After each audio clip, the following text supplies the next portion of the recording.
최대 100만 원의 포상금을 받을 수 있는 신고 제도가 있다는 거 아시나요? 저도 이제서야 알게 되었네요.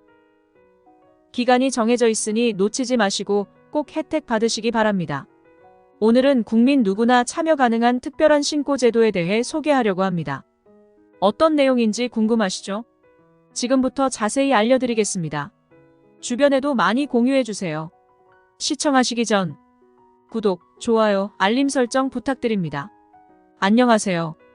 돈 버는 복지TV입니다. 바로 안전신문고라는 신고제도입니다. 이 신고제도는 외국인도 참여할 수 있다고 하는데요. 최대 100만 원의 포상금을 받을 수 있는 기회가 제공됩니다. 기억하세요. 한 번만 신고할 수 있는 일회성 이벤트가 아닙니다. 2024년 2월 29일까지 계속해서 신고가 가능하며 특히 현재 겨울철 재난과 안전사고 예방을 위한 집중신고 기간으로 행정안전부와 지자체에서 운영한다고 합니다. 신고하면 재난을 예방하는 데 큰 도움이 될 것이라고 큰 기대를 하고 있다고 하네요. 안전신문고는 국민 누구나 생활 주변의 재난안전 위험 요인을 사진이나 동영상으로 촬영해 누리집이나 스마트폰 앱을 통해 신고할 수 있는 시스템인데요. 어떤 대상을 신고할 수 있는지 살펴보면 대설로 붕괴 우려가 있는 시설물, 제설물품 부족, 도로 살얼음 결빙, 동파, 한파 쉼터 파손, 비상구 물건 적치 폐쇄, 인화물질 방치, 소방시설 파손 고장, 담배꽁초 투기, 불법 소각, 불법 취사 행위 등을 신고하시면 됩니다.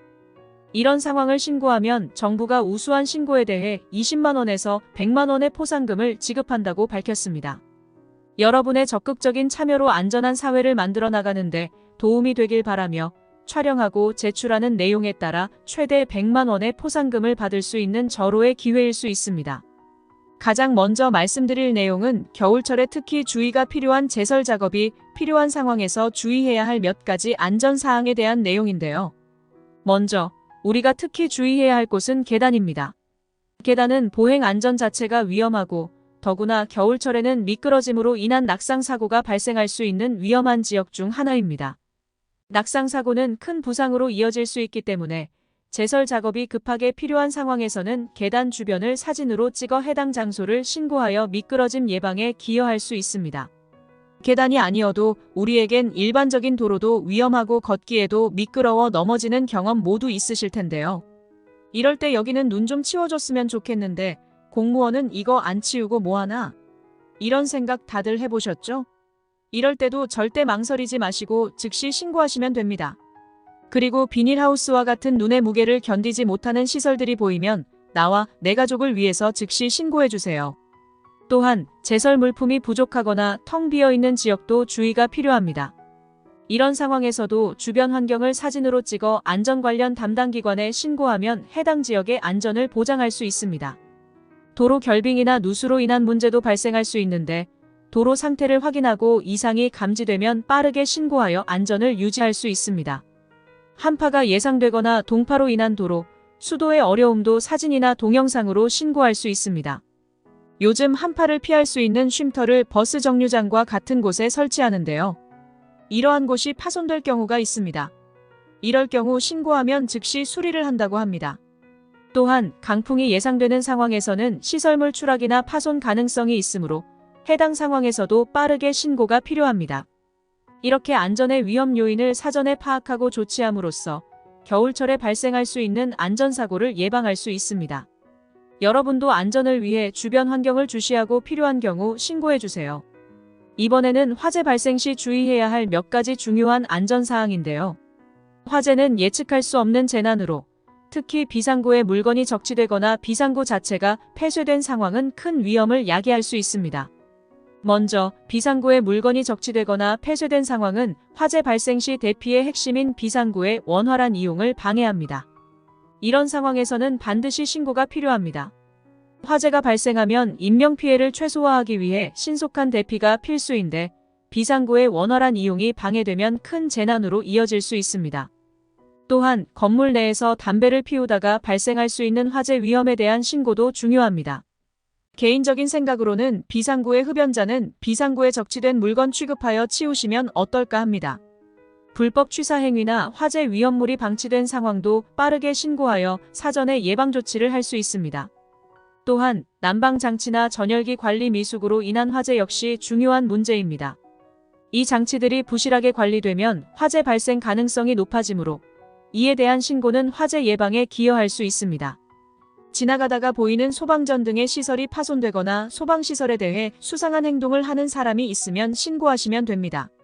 이러한 안전사항들은 우리 모두의 안전을 위한 것이기 때문에 필요한 경우 신고를 주저하지 않고 적극적으로 참여해 주시기를 부탁드립니다.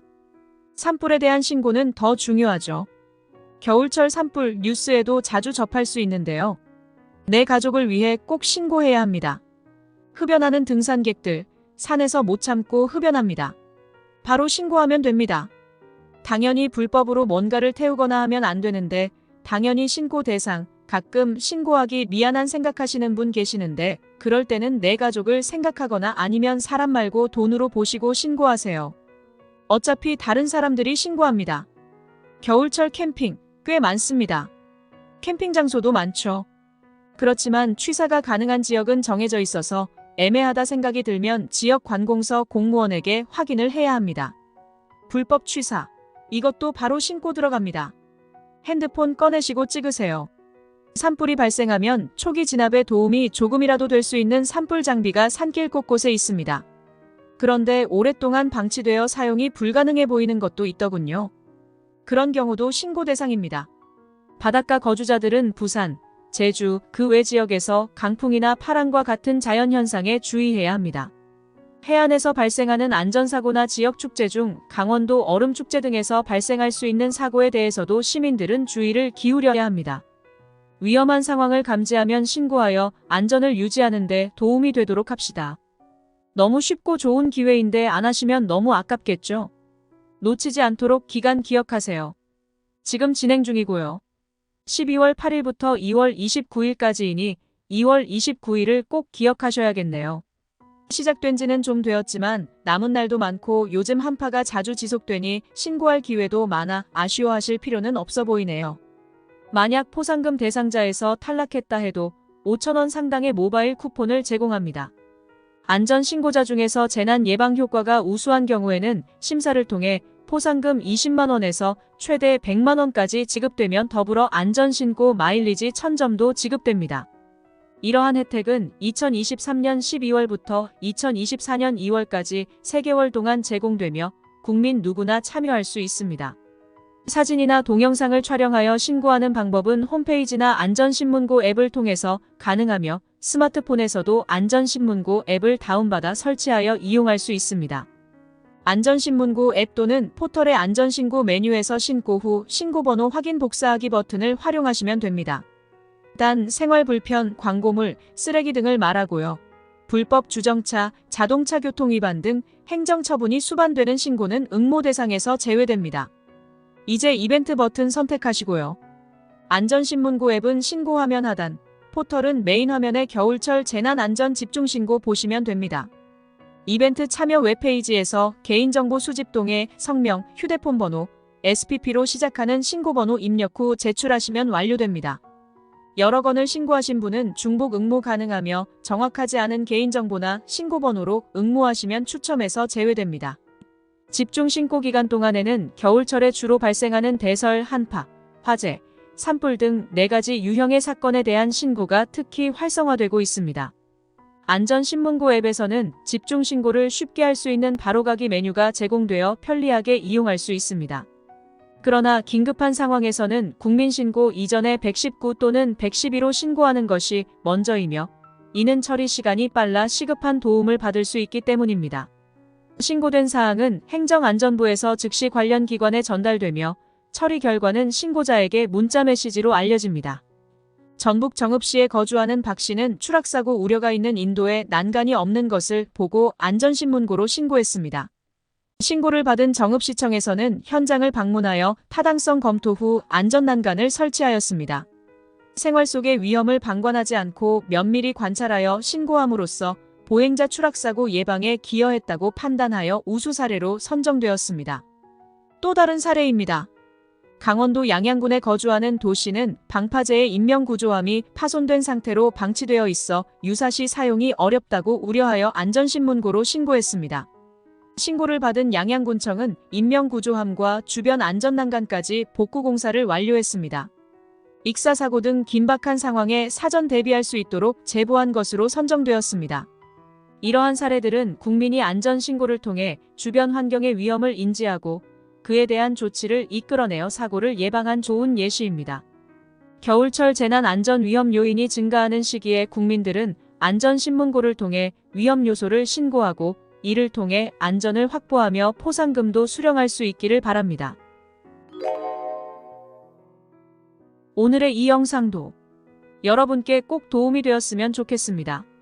서두르셔서 신청하시고 가족이나 주변 분께도 공유해주세요. 돈 버는 복지TV는 여러분들의 행복한 삶을 응원합니다. 영상 끝까지 시청해주셔서 감사합니다. 더 좋은 영상으로 다시 찾아뵙겠습니다. 지금까지 돈 버는 복지TV였습니다.